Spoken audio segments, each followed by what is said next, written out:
Chapitre 73. La négation de notre nature.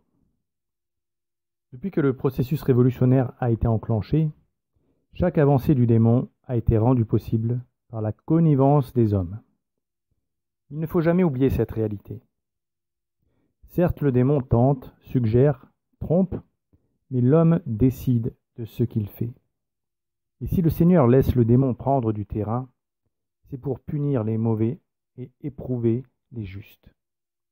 Depuis que Satan a reçu l'autorisation d'essayer de détruire l'Église et que le Seigneur lui a donné les 100 ans qu'il demandait, Dieu n'a cessé de minimiser son action bénéfique sur le monde, livrant l'homme à l'homme comme ultime châtiment. Dieu abandonnera les hommes à eux-mêmes, avait prévenu la très sainte Vierge à la Salette. Et c'est ce qui est arrivé. La lumière qui éclairait les hommes s'est éloignée. L'Église est éclipsée. Nous plongeons dans les ténèbres du chaos infernal où les lois physiques et morales de Dieu ne semblent plus s'appliquer. Car sans la vérité pour nous guider, il ne reste qu'incohérence, opposition, affrontement, instabilité, disgrâce, erreur, mensonge, inharmonie, iniquité, avidité, injustice, violence, malhonnêteté, destruction. Autant de qualificatifs qui décrivent un aspect de notre monde chaotique où tout change, bouge, bascule et évolue en permanence. Les marchés financiers sont instables. La valeur des choses fluctue, la mode est éphémère, les gouvernements passent, les idées sont volatiles, les leaders changent, les États et les régions sont dessinés puis redessinés, les alliances se construisent et s'effondrent, les lois s'aménagent, s'abrogent, s'assouplissent ou se durcissent. Le langage précis, qui permettait aux hommes de construire une pensée cohérente et universelle, évolue pour devenir une langue qui ne cesse de s'appauvrir par l'utilisation inadaptée de mots qui définissent dans le langage courant des concepts abstraits que chacun interprète à sa guise et utilise à sa manière, particulièrement dans les chansons qu'écoutent en boucle les jeunes générations. Si bien que les mots étant de moins en moins précis, l'esprit est gêné pour construire une pensée cohérente. Désormais, l'impression, l'émotion et tout ce qui est du domaine du ressenti prime sur le reste. L'exposition des faits, l'explication des causalités, l'étude de l'histoire lasse rapidement les esprits. Car ce n'est plus le fond de ce qui est présenté qui prime, mais la forme, qui doit susciter une émotion pour capter l'attention. C'est l'ère de la communication. Quant à la vérité, elle est niée en tant que dogme. Elle n'est pas censée exister. Elle n'est tolérée qu'en tant qu'axiome qui peut être remis en cause. Rien n'est vrai, rien n'est faux. Tout n'est plus qu'une question d'appréciation. Alors que, curieusement, dans le même temps, on légifère contre les fake news, ces informations délibérément fausses, délivrées dans le but de manipuler ou de tromper un auditoire. Pourtant, comment définir la fausseté sans la vérité? C'est impossible, car la fausseté est précisément une déformation ou une absence de vérité. Mais cette contradiction ne perturbe pas les hommes et le monde, et construit et avance sur ces bases délirantes, car les hommes, guidés par leurs impressions, à force de nourrir leur intelligence de concepts et d'abstractions, se sont détachés de la réalité. Il faut dire que le postulat de base enseigné aujourd'hui pour expliquer la vie et l'existence humaine est la théorie de l'évolution des espèces, qui affirme que la totalité des êtres vivants descendraient d'une même cellule qui aurait pris vie on ne sait ni comment, ni pourquoi, ni exactement quand.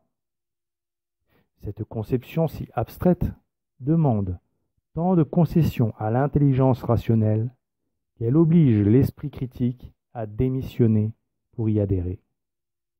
il doit se convaincre de la supériorité, de la révélation, entre guillemets, des chercheurs partisans de cette théorie par une véritable profession de foi. Le processus de démission intellectuelle qui conduit à adhérer aux thèses évolutionnistes sans les confronter aux connaissances de l'Église oblige à renier sans réfléchir les dogmes pour accepter les axiomes de scientifiques extrémistes convaincus que leurs thèses sont si vraisemblables qu'elles en deviennent vraies, sans pouvoir les démontrer d'une manière incontestable. Cette reddition sans concession de l'intelligence est totalement diabolique, car elle procède d'un élan de la volonté, de même nature que celui qui conduit à accepter de recevoir la grâce de la foi. La croyance en la théorie de l'évolution des espèces est en quelque sorte une foi inversée, diabolique, mortelle pour les âmes. Elle les enferme dans une vision matérialiste du monde. Les théories rationalistes de l'évolution sont présentées dans les sociétés matérialistes comme les seules théories véritablement scientifiques. La théorie de l'évolution est la seule explication scientifique permettant de comprendre la diversité actuelle et passée des êtres vivants, mais aussi l'unité du monde vivant, prétend la très reconnue fondation La Main à la Pâte, organisation ayant pour mission de contribuer à améliorer la qualité de l'enseignement de la science et de la technologie à l'école primaire et au collège, école du socle commun, où se joue l'égalité des chances.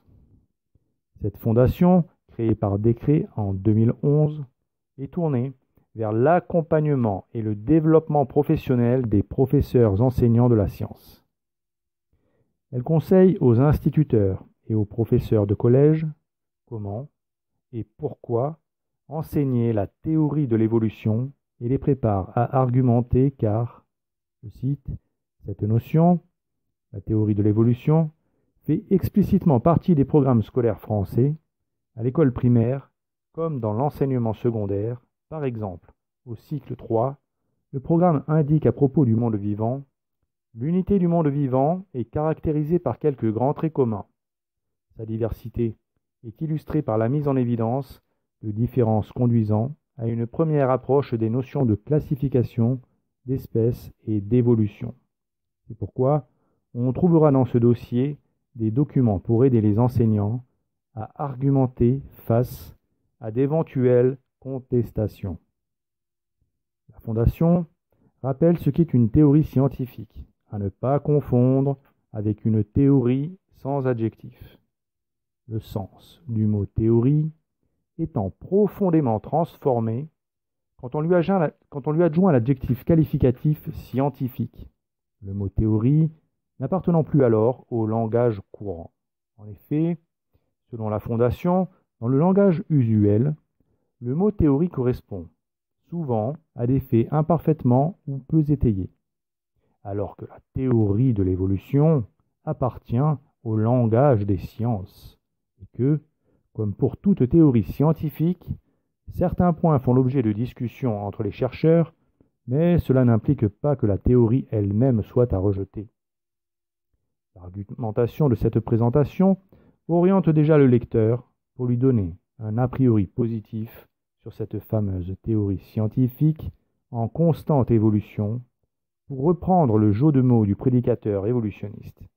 Il précise, non sans humour, quand on considère les travaux publiés contestant la datation de l'âge de la Terre ou celui de la disparition des dinosaures, datation qui forme véritablement le socle de la théorie de l'évolution, car sans le facteur temps, l'arbre de l'évolution ne peut pas planter ses racines, qui précise donc: l'analyse des faits, sans en occulter aucun, conduit à l'idée que les êtres vivants ont connu des transformations successives au fil du temps et sont tous apparentés à différents degrés.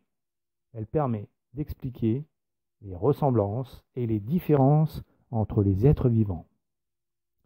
Puis on explique aux enseignants de nos enfants que cette théorie appartient au domaine scientifique parce qu'elle ne fait appel à aucun créateur ou force surnaturelle, une condition nécessaire pour qu'une théorie soit scientifique, avant d'affirmer gratuitement que les opposants à la théorie de l'évolution ne présentent pas des arguments scientifiques, et de développer cette assertion en prétendant que la plupart des oppositions à la théorie de l'évolution ne s'inscrivent pas dans un cadre scientifique, car elles ne respectent pas les principes sur lesquels la science se fonde.